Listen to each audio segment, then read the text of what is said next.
और धाम में धर्म और ब्रह्म की सत्ता विद्यमान होती है। एक आध्यात्मिक ऊर्जा होती है वहाँ। उसे प्राप्त करने के लिए दर्शनार्थी आप लोग सब जो सनातन धर्मावलंबी हैं, हिंदू धर्मावलंबी हैं, वो वहाँ जाते हैं और मंदिरों में आध्यात्मिक शक्ति प्राप्त करके अपने जीवन को शुद्ध करते हैं। यही मंदिरों का, धामों का और धार्मिक स्थानों का महत्व है।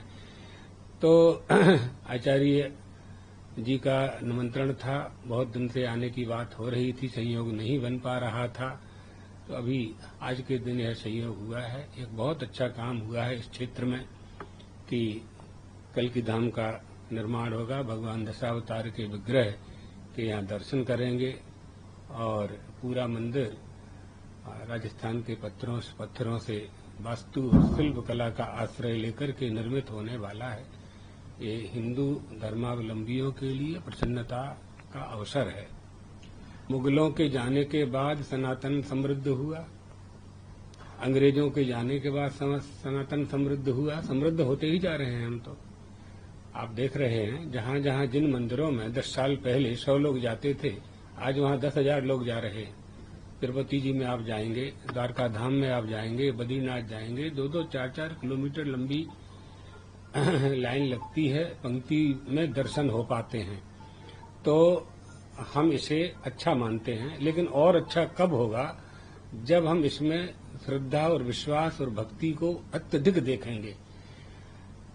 एक तो पर्यटन स्थल होते हैं और एक धार्मिक स्थान होते हैं। तो पर्यटन और धार्मिक स्थान, ये हम लोग ये मानते हैं कि धार्मिकता के साथ जाना चाहिए, आध्यात्मिक शक्ति प्राप्त करने के लिए जाना चाहिए। पर्यटन के लिए तो कश्मीर है, गोवा आदि हैं, शिमला, कहाँ कहाँ आप लोग सब जाते हैं, आप लोग सब जानते हैं, घूमने के लिए जाते हैं, वहाँ जाया जा सकता है। यहाँ तो केवल हमें देवत्व और परमात्म शक्ति को प्राप्त करने के लिए जाना चाहिए।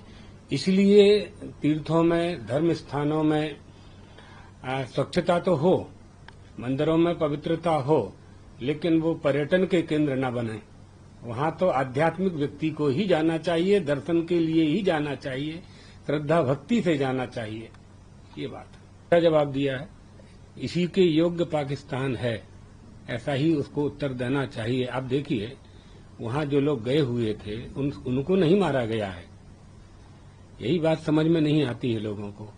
वहाँ हिंदुओं को उद्देश्य करके मारा गया है। भ्रमण करने के लिए विदेशों के लोग भी गए थे, दूसरे धर्मावलंबी भी थे, लेकिन पूछ करके कि तुम हिंदू हो, तुम हिंदू हो, तुम हिंदू हो, उनको मारा।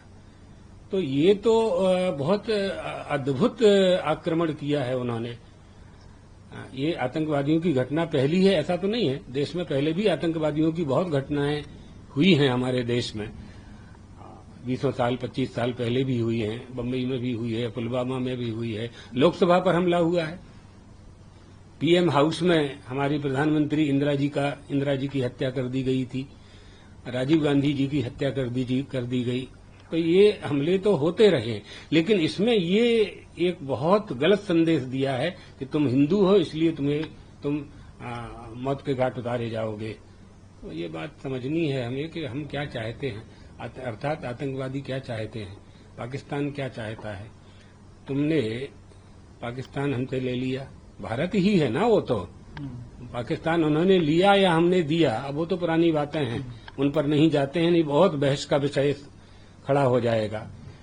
तो जब पाकिस्तान हमको आपने ले लिया तो हिंदुस्तान को तो हिंदुस्तान रहने दो, है ना। तो लेकिन उनको संतोष नहीं है। हमारी वृद्धि, हमारी अर्थनीति, हमारी राजनीति, हमारी कूटनीति, हमारी धर्म नीति, हमारी वृद्धि, हमारे देश की, राष्ट्र की उन्नति देखी नहीं जा रही है।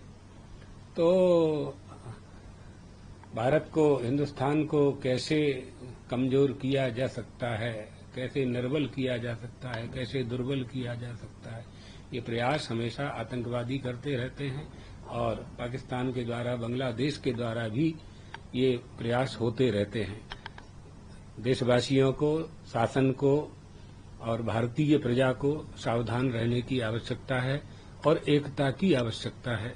दलगत राजनीति से ऊपर उठ करके हमें सबको एक होना चाहिए, राष्ट्र के हित में और धर्म के हित में।